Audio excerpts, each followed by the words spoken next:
नमस्कार। आकाशवाणी से प्रस्तुत है समाचार प्रभात।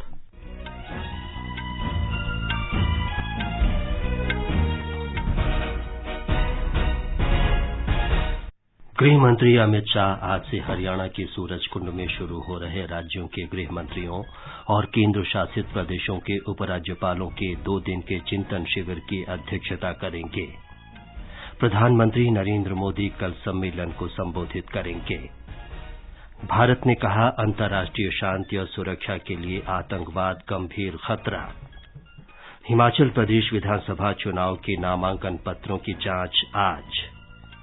जल जीवन मिशन के अंतर्गत गुजरात 100% परिवारों को नल से जल पहुंचाने वाला राज्य हुआ। भाई बहन के स्नेह का प्रतीक भाई दूज का पर्व आज मनाया जा रहा है। केदारनाथ और यमुनोत्री के कपाट आज बंद हो रहे हैं।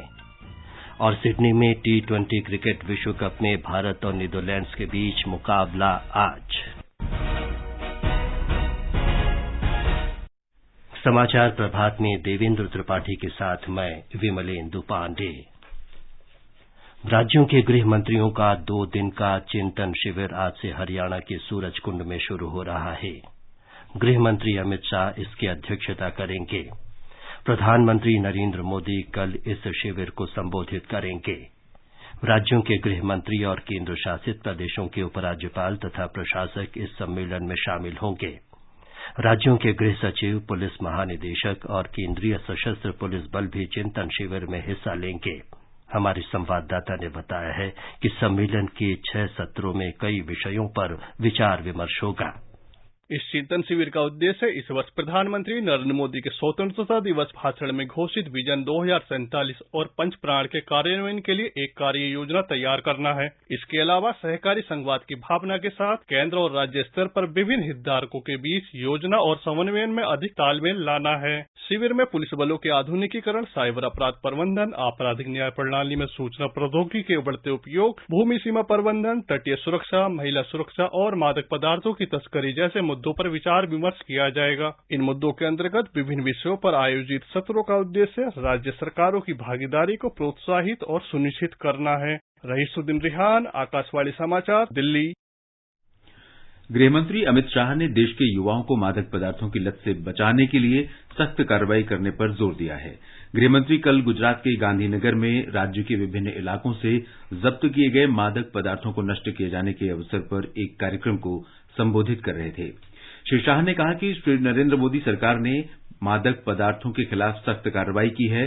पिछले 8 वर्षों में मादक पदार्थों के तस्करों के खिलाफ 3172 मामले दर्ज किए गए हैं। वित्त और कंपनी कार्य मंत्री निर्मला सीतारामन ने कहा है कि भारत आत्मनिर्भर अर्थव्यवस्था के रास्ते पर बढ़ रहा है। यही कारण है कि इस पर महामारी के दुष्प्रभावों का असर कम हुआ है। श्रीमती सीतारामन कल नई दिल्ली में एशियाई अवसंरचना निवेश बैंक की वार्षिक बैठक को संबोधित कर रही थीं। संकट से घिरे विश्व में अवसंरचना वित्त पोषण विषय पर उन्होंने कहा कि बाहरी खतरों के बावजूद भारत की सुव्यवस्थित नीति, प्रमुख व्यवस्थागत सुधारों और देनदारियों की मजबूत स्थिति ने भी आर्थिक विकास की गति को सशक्त बनाए रखा है। भारत एशियाई अवसंरचना निवेश बैंक के संस्थापक सदस्यों में से है और इसका दूसरा सबसे बड़ा शेयरधारक भी है। रक्षा मंत्री राजनाथ सिंह ने रूस यूक्रेन संघर्ष को जल्द समाप्त करने के लिए वार्ता की आवश्यकता पर भारत के मत को दोहराया है। उन्होंने कहा कि किसी भी पक्ष को परमाणु विकल्प के बारे में नहीं सोचना चाहिए, क्योंकि परमाणु या रेडियोधर्मी हथियारों का इस्तेमाल मानवता के खिलाफ है।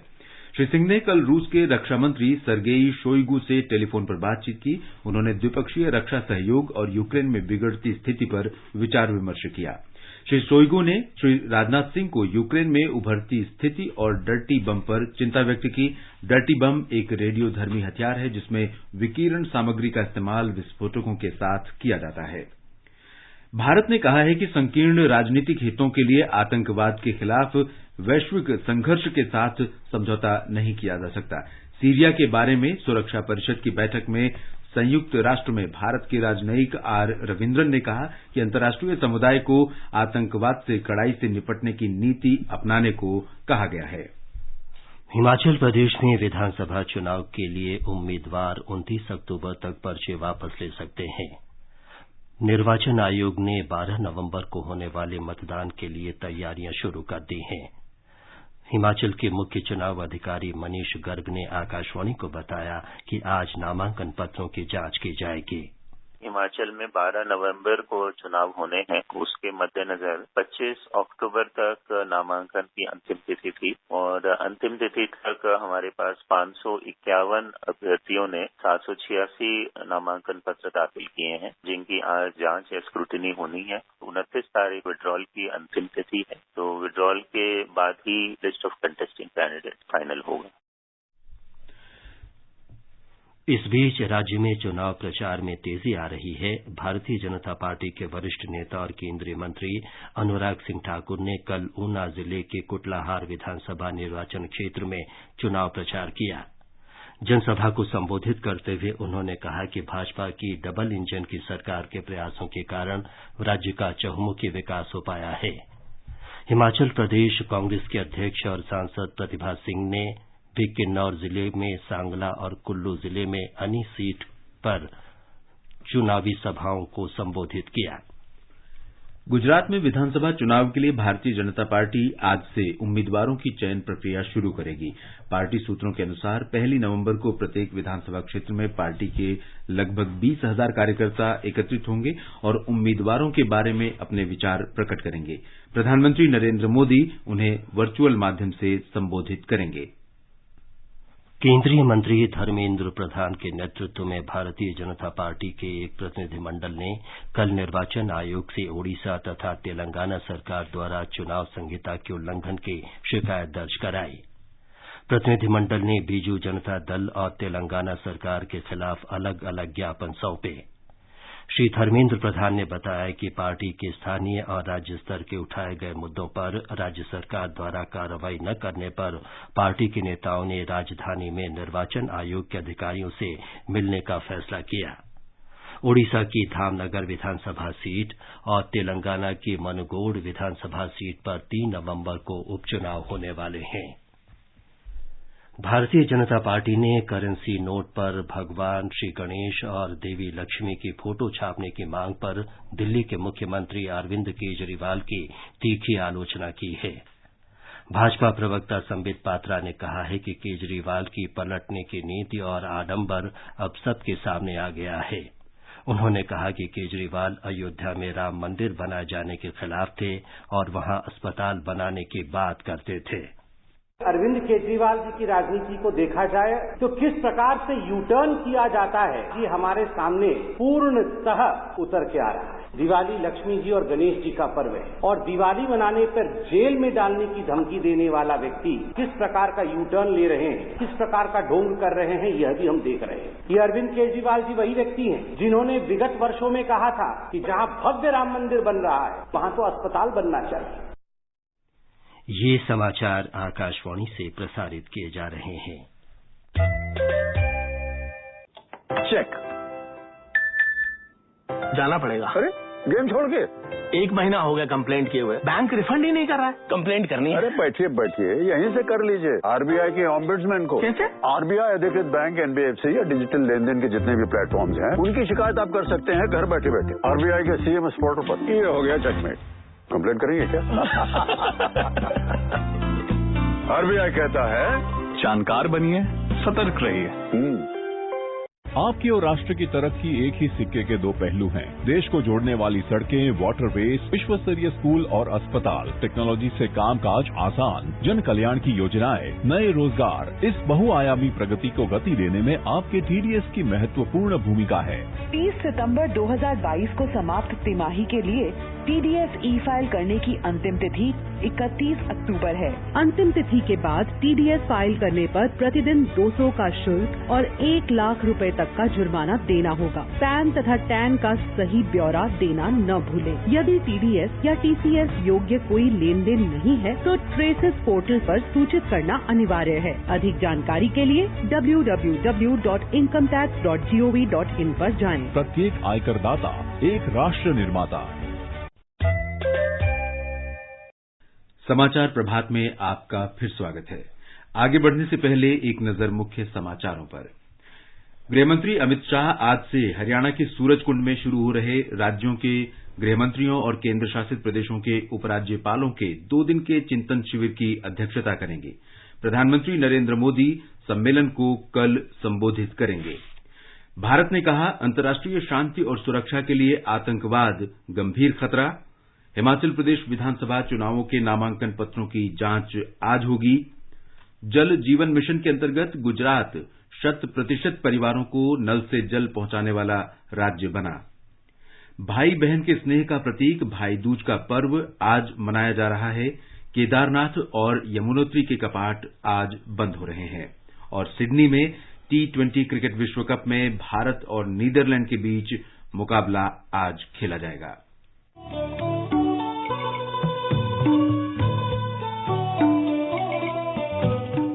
Northeast Diary program broadcast every Thursday and Sunday at 5:30 p.m. brings very interesting and enchanting stories from the 8 Indian states of Northeast India. In this week's Northeast Diary on 27th of October, the highlight is an exclusive interview with Tapan Das, Chief Project Manager, Guwahati Smart City Project.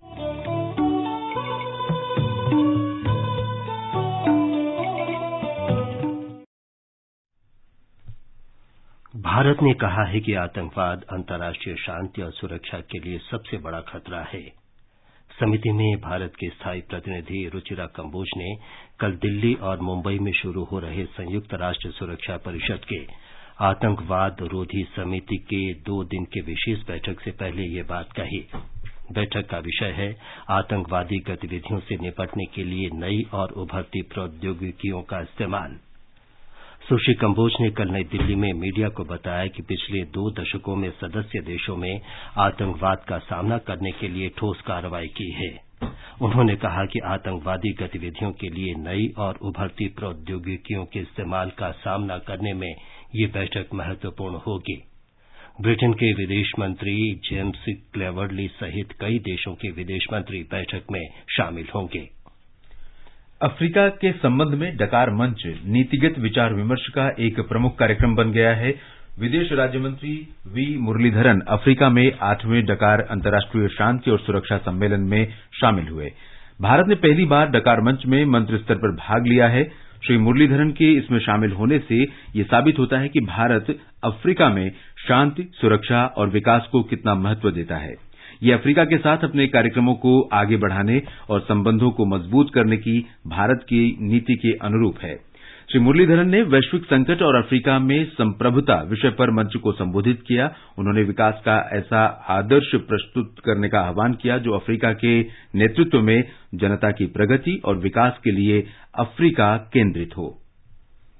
संयुक्त राष्ट्र का 27वां जलवायु परिवर्तन सम्मेलन 6 से 18 नवंबर तक मिस्र के शर्म अल शेख में होगा। इस सम्मेलन में 200 से अधिक देशों को आमंत्रित किया गया है। स्थानीय सरकार का मानना है कि ये सम्मेलन जलवायु परिवर्तन से महाद्वीप में हो रहे गंभीर परिणामों पर ध्यान केंद्रित करेगा। जलवायु परिवर्तन संबंधी विभिन्न देशों की अंतर्राष्ट्रीय समिति का मानना है कि अफ्रीका जलवायु परिवर्तन से विश्व के सबसे अधिक प्रभावित क्षेत्रों में है। सम्मेलन में 3 मुख्य क्षेत्रों पर ध्यान केंद्रित किया जाएगा। इनमें उत्सर्जन कम करना, जलवायु परिवर्तन से निपटने, तकनीकी सहायता और विकासशील देशों को जलवायु गतिविधियों के लिए आर्थिक मदद करना शामिल है। साथ ही कोयले के उपयोग को कम करने की प्रतिबद्धता पर भी विचार विमर्श होगा। गुजरात 100% हर घर जल पहुंचाने वाला राज्य बन गया है। राज्य के ग्रामीण इलाकों के सभी घरों में नल से स्वच्छ जल पहुंचाया जा रहा है। सरकारी आंकड़ों के अनुसार राज्य के 91,73,378 घरों में नल कनेक्शन पहुंच चुका है। प्रधानमंत्री नरेंद्र मोदी ने 100% हर घर जल राज्य घोषित होने पर गुजरात की सराहना की है। प्रधानमंत्री ने गुजरात के लोगों को बधाई देते हुए कहा कि ये उपलब्धि राज्य के लोगों की जल शक्ति के प्रति उत्साह को दर्शाती है। जल शक्ति मंत्रालय ने विशेष स्वच्छता अभियान के दूसरे चरण में लगभग 15 लाख रुपए की आमदनी की है और 61,000 वर्ग फीट से अधिक जगह की सफाई की है। केंद्र सरकार ने 2 अक्टूबर को 1 महीने के इस विशेष अभियान की शुरुआत की थी। इसके अंतर्गत सभी मंत्रालय और विभाग स्वच्छता, सुशासन और जीवन यापन आसान बनाने को बढ़ावा देने के साथ कार्यालयों में अनुपालन बोझ कम करने और लंबित कार्यों का निपटान कर रहे हैं। जल शक्ति मंत्रालय ने बताया कि विभाग ने 39,000 फाइलों के लक्ष्य की तुलना में अब तक 49,000 से अधिक फाइलों की समीक्षा की है। भाई दूज का त्योहार आज देश के विभिन्न भागों में मनाया जा रहा है। दीपावली के 2 दिन बाद ये त्योहार मनाया जाता है और ये 5 दिन के उत्सव का अंतिम दिन होता है। ये देश के विभिन्न भागों में भाई फोटा, भाऊ बीज, भाई टीका और यम द्वितीया जैसे नामों से प्रचलित है। प्रधानमंत्री नरेंद्र मोदी ने भाई दूज के अवसर पर लोगों को शुभकामनाएं दी हैं। उन्होंने कहा कि ये त्योहार भाई बहन के बीच अपार स्नेह और दृढ़ विश्वास का प्रतीक है। केदारनाथ और यमुनोत्री मंदिरों के कपाट आज भाई दूज के पावन अवसर पर धार्मिक परंपराओं के साथ बंद कर दिए जाएंगे। हमारे संवाददाता ने बताया है कि केदारनाथ मंदिर के कपाट आज बंद हो रहे हैं। मंदिर को फूलों से सजाया गया है। कड़ाके की ठंड के बीच केदारनाथ में कपाट बंद करने के अनुष्ठान शुरू हो गए हैं। यमुनोत्री के कपाट दोपहर 12:09 पर बंद हो जाएंगे। सर्दियों में देवी यमुना की पूजा अर्चना उत्तरकाशी के खरसाली में की जाएगी। राष्ट्रपति द्रौपदी मुर्मू आज राष्ट्रपति भवन में एक समारोह में अंगरक्षकों को रजत तुरही और तुरही बैनर प्रदान करेंगे। नए राष्ट्रपति के पदभार संभालने के बाद ये कार्यक्रम आयोजित किया जाता है। इस कार्यक्रम में राष्ट्रपति के अंगरक्षक रजत तुरही और तुरही बैनर प्राप्त करेंगे। राष्ट्रपति अंगरक्षक भारतीय सेना की एकमात्र सैन्य इकाई है जिसे रजत तुरही और तुरही बैनर प्राप्त करने का विशेषाधिकार प्राप्त है। आकाशवाणी दिल्ली से इस कार्यक्रम का प्रसारण किया जाएगा। ये प्रसारण शाम 5 बजे से FM गोल्ड, इंद्रप्रस्थ और AIR लाइव न्यूज 24x7 पर उपलब्ध होगा। ये कार्यक्रम आकाशवाणी के YouTube चैनल पर भी प्रसारित किया जाएगा। प्रधानमंत्री नरेंद्र मोदी ने कहा है कि श्री आचार्य विजय वल्लभ सूरीश्वर जी ने विश्व को सिखाया है कि अच्छे कर्मों से ज्ञान प्राप्त किया जा सकता है। जैन मुनि श्री विजय वल्लभ सूरीश्वर जी की 150वीं जयंती पर प्रधानमंत्री ने कहा कि लोकल फॉर वोकल का संकल्प आचार्य श्री विजय वल्लभ सूरीश्वर जी के आदर्शों और शिक्षाओं के प्रति सच्चा सम्मान है। आपके अधिकांश अनुयायी व्यापार कारोबार से जुड़े हैं। उनके द्वारा लिया गया ये प्रण कि वो भारत में बनी वस्तुओं का ही व्यापार करेंगे, भारत में बने सामान ही उपयोग करेंगे। महाराज साहब को ये बहुत बड़ी श्रद्धांजलि होगी। सबका प्रयास सबके लिए, पूरे राष्ट्र के लिए हो। प्रगति का यही पथ प्रदर्शन आचार्य जी ने हमें दिखाया है। सूचना और प्रसारण राज्य मंत्री डॉक्टर एल मुरुगन आज से जम्मू कश्मीर के 2 दिन के दौरे पर जा रहे हैं। श्री मुरुगन जिला विकास परिषद, खंड विकास परिषद और पंचायती राज संस्थाओं के सदस्यों के साथ बातचीत करेंगे और कई कार्यक्रमों में हिस्सा लेंगे। केंद्रीय मत्स्य पालन और सूचना एवं प्रसारण राज्य मंत्री डॉक्टर एल मुरुगन केंद्र सरकार के पब्लिक आउटरीच प्रोग्राम के हिस्से के रूप में आज से दक्षिण कश्मीर के कुलगाम जिले का 2 दिवसीय दौरा करेंगे। दौरे के दौरान डॉक्टर मुरुगन रिगुंटू कुलगाम में बाढ़ सुरक्षा कार्यों की प्रगति की समीक्षा करेंगे और उसी स्थान पर बाढ़ सुरक्षा बांध के 4थे चरण का उद्घाटन करने के अतिरिक्त चकपोरा में अमृत सरोवर और पब्लिक पार्क का भी उद्घाटन करेंगे। इन कार्यक्रमों के अलावा मंत्री चांसर में ट्राउट फिश फार्म और अमृत सरोवर, लगड़ीपोरा निहामा में ट्राउट फीड मिल और प्रसिद्ध अहरबल वाटरफॉल का भी दौरा करेंगे। डॉक्टर मुरुगन अहरबल स्ट्रीम में ट्राउट सीड और मदरगांव में एकीकृत कृषि पद्धतियों का भी जायजा लेंगे। अपने दौरे के दूसरे दिन राज्य मंत्री कल मिनी स्टेडियम कुलगाम में लगे विभागीय स्टॉलों का निरीक्षण करेंगे और विभिन्न सरकारी योजनाओं के लाभार्थियों से भी बातचीत करने वाले हैं। आकाशवाणी समाचार के लिए श्रीनगर कश्मीर से सुनील कौल। भारतीय वाद्य यंत्रों का निर्यात चालू वित्त वर्ष के अप्रैल से सितंबर महीने की अवधि के दौरान बढ़कर 1 अरब 72 करोड़ रुपए हो गया है। वर्ष 2013-14 में इसी अवधि में 49 करोड़ रुपए के वाद्य यंत्रों का निर्यात हुआ था। वाणिज्य और उद्योग मंत्री पीयूष गोयल ने कहा है कि वाद्य यंत्रों के निर्यात में ये वृद्धि 3 गुना है। प्रधानमंत्री नरेंद्र मोदी ने वाद्य यंत्रों के निर्यात में वृद्धि पर प्रसन्नता व्यक्त की है और इस उपलब्धि को उत्साहवर्धक बताया है। श्री मोदी ने कहा कि वाद्य यंत्रों के निर्यात के क्षेत्र में और अधिक वृद्धि की संभावना है क्योंकि विश्व में भारतीय संगीत की लोकप्रियता बढ़ रही है। T20 क्रिकेट विश्व कप में सुपर 12 में आज सिडनी में भारत का सामना नीदरलैंड से होगा। ये मैच भारतीय समय के अनुसार दिन में 12:30 बजे से शुरू होगा। इस मैच का आंखों देखा हाल आकाशवाणी के FM रेनबो चैनल और अतिरिक्त मीटरों पर दोपहर 12 बजे से सुना जा सकता है। पेरिस में फ्रेंच ओपन बैडमिंटन टूर्नामेंट में भारत के किदाम्बी श्रीकांत, समीर वर्मा और HS प्रणय कल रात पुरुष सिंगल्स के दूसरे दौर में पहुंच गए। श्रीकांत ने अपने ही देश के लक्ष्य सेन को हराया। समीर वर्मा ने छठी वरीयता प्राप्त इंडोनेशिया के एंथनी सिनिसुका गिंटिंग पर जीत दर्ज की। HS प्रणय ने मलेशिया के ल्यू डेरेन को पराजित किया। किदाम्बी श्रीकांत अगले दौर में डेनमार्क के रासमस गेमके के साथ खेलेंगे। गैर वरीयता प्राप्त समीर वर्मा का सामना 10वीं वरीयता प्राप्त थाईलैंड के कुनलावुत वितिदर्शन से होगा। पुरुष डबल्स के दूसरे दौर में भारत के MR अर्जुन और ध्रुव कपिला की जोड़ी इंडोनेशिया के फजर अल्फियान और मोहम्मद रियान अर्दियंत की जोड़ी से हार गई है। भारत का सबसे बड़ा लोक सेवा प्रसारक आकाशवाणी समाचार आजाद भारत के बाद आकाशवाणी के साथ श्रृंखला में स्वतंत्रता के 75 वर्ष पूरे होने का उत्सव मना रहा है। इस कार्यक्रम में आकाशवाणी के माध्यम से जीवन के विभिन्न क्षेत्रों में स्वतंत्रता के बाद भारत की विकास यात्रा के बारे में जानकारी दी जाती है। आज की कड़ी में हम आपको उच्च शिक्षा के अंतर्राष्ट्रीयकरण के बारे में जानकारी दे रहे हैं।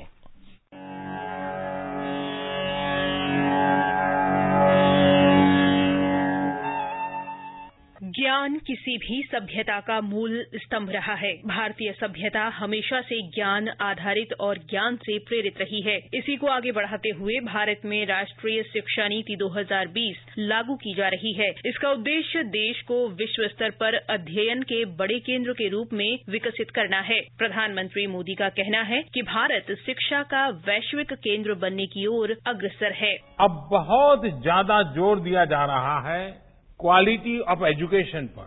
21वीं सदी की टेक्नोलॉजी को साथ लेकर 21वीं सदी की जरूरतों को पूरा करने वाली एजुकेशन सिस्टम भी उतनी ही जरूरी है।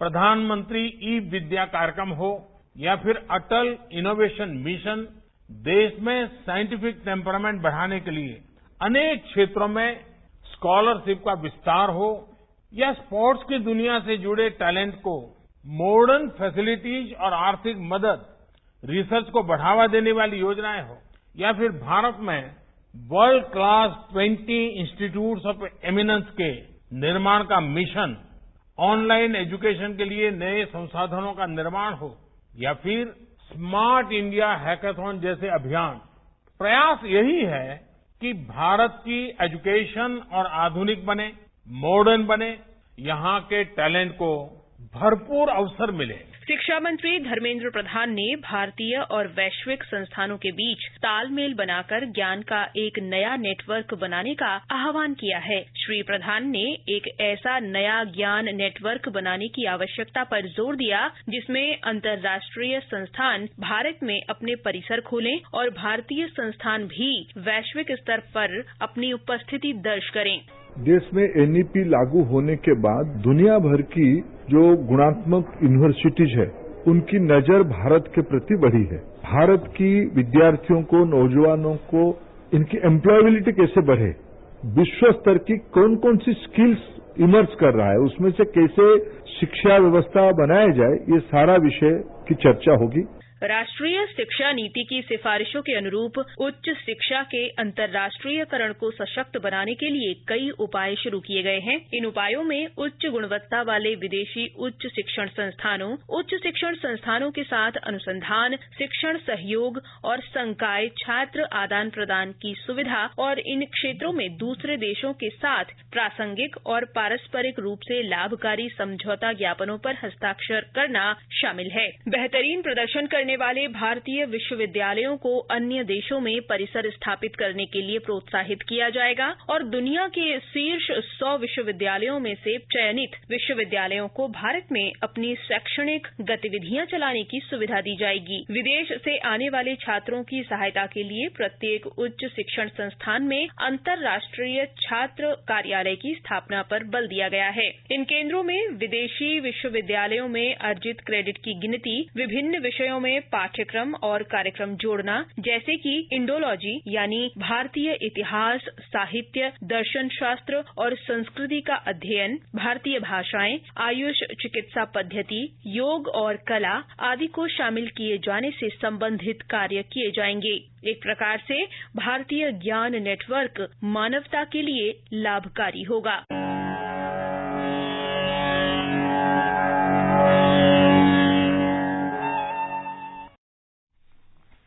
और अब एक नजर मौसम पूर्वानुमान पर। दिल्ली, लेह और कोलकाता में आसमान साफ रहेगा। मुंबई में दोपहर बाद बादल घिरे रहेंगे। चेन्नई में हल्की वर्षा हो सकती है। जम्मू और मुजफ्फराबाद में आसमान साफ रहेगा। श्रीनगर और गिलगित में बादल छाए रहने का अनुमान है। गुवाहाटी, शिलांग, आइजॉल, इम्फाल, गंगटोक और कोहिमा में वर्षा होने की संभावना है। ये समाचार हमारी वेबसाइट newsonair.com पर भी उपलब्ध हैं। और अब आज के समाचार पत्रों की सुर्खियों के साथ हैं देवेंद्र त्रिपाठी। जी विमलेंदु। संयुक्त राष्ट्र सुरक्षा परिषद की आतंकवाद निरोधक समिति की विशेष बैठक जनसत्ता की अहम खबर है। संयुक्त राष्ट्र समिति की बैठक कल और परसों मुंबई और दिल्ली में होगी। रूस यूक्रेन संघर्ष के बीच परमाणु और रेडियोधर्मी बम के इस्तेमाल की आशंका पर अमर उजाला का शीर्षक है, एटमी खतरा बढ़ा, भारत ने रूस को किया आगाह, परमाणु युद्ध से बचें। डर्टी बम यानी रेडियोधर्मी बम को लेकर चिंताओं के बीच रूसी रक्षा मंत्री सरगेई शोइगु से रक्षा मंत्री राजनाथ सिंह की टेलीफोन पर वार्ता। उधर हिंदुस्तान का कहना है कि रूस के परमाणु अभ्यास को शक्ति प्रदर्शन के तौर पर देखा जा रहा है। राष्ट्रपति पुतिन ने खुद रखी अभ्यास पर नजर। दैनिक जागरण की सुर्खी है, बीटी कपास के 2 दशक के बाद जीएम सरसों की खेती का रास्ता साफ। विशेषज्ञ समिति ने की व्यावसायिक खेती की सिफारिश। मंजूरी मिलने पर देश की पहली जीएम खाद्य फसल बनेगी सरसों। नवभारत टाइम्स लिखता है, महंगे लोन के बावजूद होम की डिमांड तेज। देश के 7 प्रमुख शहरों में इस साल मकानों की बिक्री 3,60,000 यूनिट के सर्वकालिक उच्च स्तर पर पहुंच सकती है। कांग्रेस के नए अध्यक्ष मल्लिकार्जुन खड़गे के पदभार संभालने पर राजस्थान पत्रिका की सुर्खी है, सोनिया के ब्लूप्रिंट और राहुल के विजन से बढ़ेगी पार्टी। प्रदेश प्रभारियों और सीडब्ल्यूसी सदस्यों ने सौंपे इस्तीफे। हिंदुस्तान की खबर है, कर्मचारी राज्य बीमा निगम का दायरा बढ़ाने की हो रही तैयारी। निगम ने इस साल के अंत तक देश के सभी 744 जिलों में अपनी सेवाएं उपलब्ध कराने का रखा लक्ष्य। अर्थव्यवस्था में सुधार के साथ रोजगार के मोर्चे पर तेजी से। पेंशन कोष नियामक पीएफआरडीए से पिछले 5 वर्षों में 5 करोड़ 81 लाख नए अंशधारक जुड़े। दैनिक भास्कर ने ब्रिटेन की यूनिवर्सिटी ऑफ मैसाचुसेट्स ने बच्चों की नींद पर हुए शोध के हवाले से लिखा है, 5 साल तक के बच्चों को नींद से न जगाएं, नींद से दिमाग के विकास की गति बढ़ती है, सीखने की क्षमता और स्मृति भी तेज होती है। मानव मस्तिष्क का 95% हिस्सा 5 साल की उम्र तक विकसित हो जाता है। और एक महत्वपूर्ण खबर, भारतीय सेना आज 76वां पैदल सेना दिवस मना रही है। रक्षा मंत्री राजनाथ सिंह ने पैदल सेना दिवस के अवसर पर देश के बहादुर पैदल सैनिकों को शुभकामनाएं दी हैं।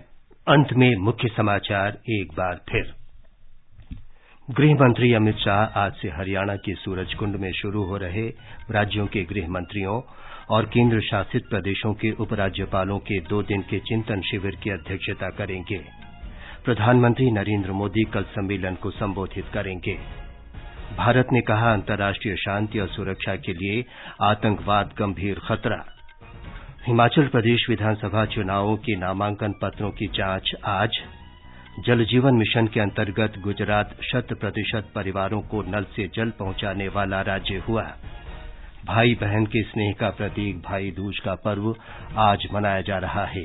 केदारनाथ और यमुनोत्री के कपाट आज बंद हो रहे हैं। और सिडनी में T20 क्रिकेट विश्व कप में भारत और नीदरलैंड्स के बीच मुकाबला आज। इसके साथ ही समाचार प्रभात का ये अंक समाप्त हुआ। नमस्कार।